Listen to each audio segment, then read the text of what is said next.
오늘 말씀에는 아나니아의 등장이라는 제목으로 하나님 말씀을 나누려고 합니다. 이제 사울이라는 인물이 회심되고 변화되어지는 사건이 나타나는데 그 극적인 사건의 주도적인 역할을 감당한 사람은 아나니아입니다. 아나니아. 그는 이미 흩어진 유대인들 중에서 흩어졌다는 말은 핍박과 환난을 피해서 곳곳마다 소위 피신을 갔잖아요. 피신을 갔는데 이 다메섹에까지 피신을 간 거죠. 예루살렘에서 한 200리 이상, 200km 이상이나 되는 먼 거리에 비교적 있습니다. 처음에 아나니아는 하나님의 음성을 듣고 사울을 만나기를 조금 주저했습니다. 그런 마당에 그가 얼마나 유명한 교회의 핍박자요 기독교 박해자인지를 온 세상이 지금 다 알고 있는데 그 사람 만나러 가라 라고 얘기하는 것은 이거는 죽으러 가라 하는 말과 다름 아닌 말이 될 수도 있는 거란 말이죠. 이 사람이 갑자기 제수치료를 취하여서 기독교의 무리 속으로 지금 들어오려고 하는 듯한 느낌, 그리고 내가 그 사람을 지금 이런 상황에서 만나게 될 때에 다른 기독교인들은 이 문제를 어떻게 보겠는가 하는 우려가 그 속에 생겨나지 않겠냐고요. 아나니아라는 인물은 좀 신비적인 인물로 알려지고 있어요. 모든 게 다 정직하게 알려지고 있는 정도는 아니고 몇 가지의 사건과 말씀들과 이런 것들을 통해서 이분이 어떤 분인가를 유추해내는 그런 방법을 쓸 수밖에 없습니다. 그의 배경도 초대 교회 안에서의 위치도 정확하게는 알려지고 있지는 않습니다. 그런데 가장 중요한 것은 그가 주님이 쓰시려고 하는 그 타이밍에 절묘하게 다메섹 근처에 와 있었다 하는 게 이게 중요한 거예요. 하나님의 일을 할 때는 언제나 여러분 우리가 나도 알지 못하는 사이에 어느 순간 그 자리에 그곳에 그때에 머물러 있었다는 것이 쓰임받는 가장 중요한 길이 되는 거죠. 이런 일을 통해서 드디어 이제 기독교인으로 무장이 되는 거죠.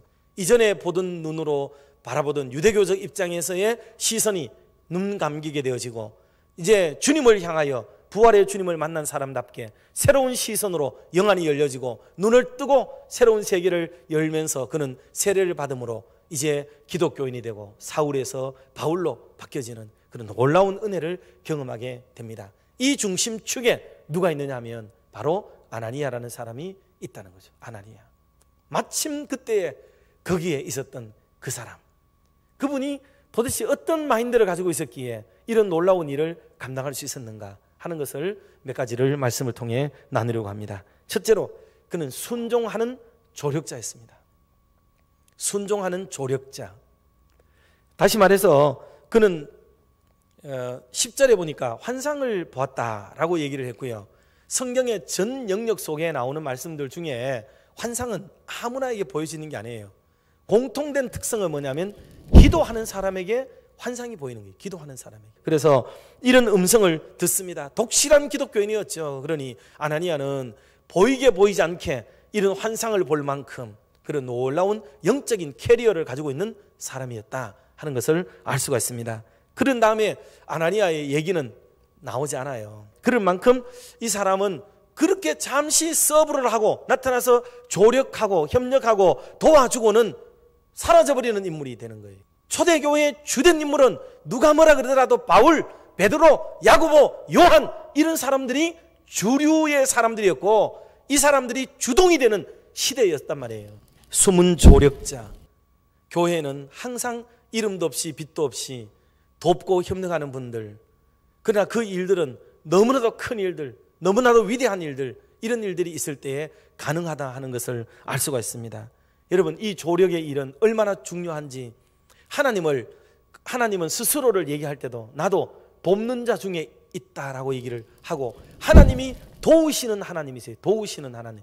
여러분, 도우시는 하나님이라는 말의 의미는 그 돕는다는 말의 의미가 무슨 뜻이겠어요? 그거는 어느 한 사람을 주류로 세워놓고 그 사람을 서브하겠다는 거예요. 내가 그 사람을 서번트 하겠다는 거예요. 이게 그러니 그를 위해서, 그를 도와서, 그를 협력해서 그가 잘 되도록 나는 뒤에서 감추고 나를 드러내는 게 아니고 그 사람 세워주겠다는 게 그게 돕는 것이거든요. 우리는 모든 게 하나님이고 우리만 하나님을 돕고 이런 줄만 생각하지만 아니에요. 하나님이 얼마나 우리를 도우시는지. 도울 때는 우리가 주인공이기 때문에, 우리 인생의 주인공, 내가 내 인생의 주인공인데 하나님 우리를 오셔서 우리를 도우시고 우리를 협력해 주실 때가 많습니다. 여러분, 하나님의 도우심을 많이 입으시기를 주의 이름으로 축원합니다. 자, 두 번째로는 용감한 기도의 사람이었습니다. 사울을 찾아간 것은 아까 말씀드렸듯이 어려운 결단이에요. 어려운 결단. 딱 사울을 만나자마자 축복 기도부터 시작하는 거예요. 그냥 그 사람에게 강력한 도전을, 영적인 도전으로 나가게 되는 거죠. 믿음은 이것이었고 기독교는 이거라는 것을 보여주는 게 아나니아예요. 한마디로도 가서 그동안 네가 기독교인을 박해하고 피 흘린 네가 얼마인지 아느냐라는 따위의 이야기로 접근해 들어가지 않습니다. 그런 게 전혀 없다는 거죠. 그래서 기독교는 원수도 사랑한다는 말이 그저 나온 게 아니고 삶에서 실천된다는 게 그저 되는 게 아니라는 것을 보여주는 게 이 아나니아의 삶을 통해서, 행동을 통해 고스란히 나타납니다. 우리는 억울하고 속상하고 원통하고 이러면 어떻게 해서라도 똑같이 갚아주려고 하고 좀 기질이 나쁘면 더 얹어서 갚아주려고 하지 않습니까? 못해도 반이라도 갚아주려고 하고 아니면 표현이라도 해야 되잖아요. 그게 우리의 직성이잖아요.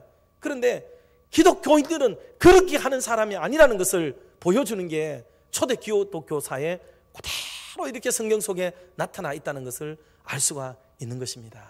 그리고 세 번째는 넓은 마음을 가진 사랑의 사람이에요. 역시 일맥상통하는 얘기겠지만 사울을 만나서 뭐라고 해요? 예수 그리스도인들에게는 둘도 없는 원수 사울인데도 불구하고 그에게 첫 마디가 형제 사울아 라고 얘기를 해주는 거죠.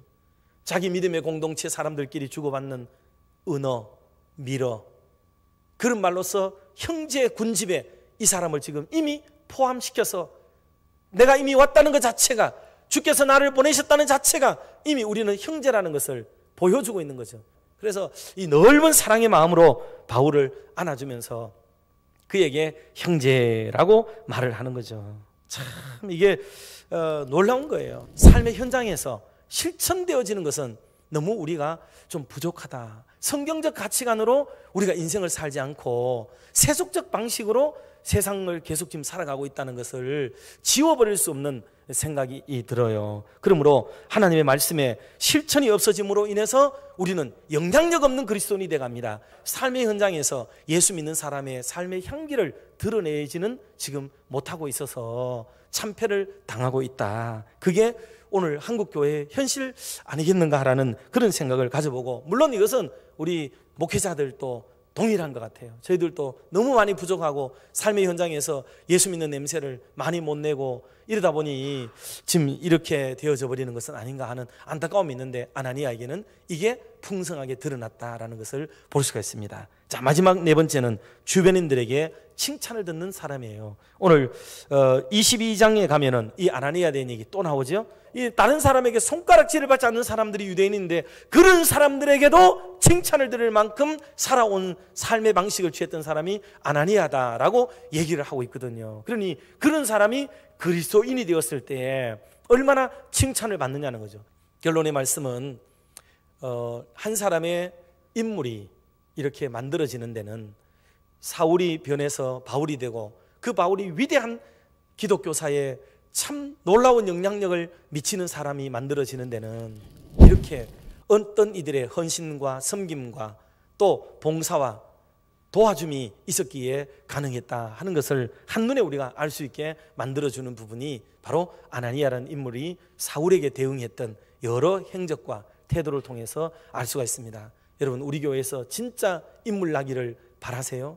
그러면 단순히 기도만 한다고 해서 되는 것보다도 제가 기도를 무시하는 게 아니고 기도와 더불어서 우리의 삶의 현장에 정말 이놈이 참 되겠다라고 생각될 때에 그를 도와주고 그를 세워주고 그를 높여주고 그렇게 해서 한 인물이 겨우 만들어지게 되는 거예요. 어쩌다가 자기가 그 어려움을 다 뚫고 일어나가지고 성공한 사람을 우리는 그제서야 우리 출신이다, 우리 교회 출신이다, 이렇게 야마리까지 얘기하지 말고 정말 그 한 사람을 키우기 위하여 온 심려를 기울여주고 배려하고 정말 받침을 해줄 수 있는 그런 교회가 되고서야 우리 교회 출신이다 라는 말을 그제서야 쓸 수 있지 않겠습니까?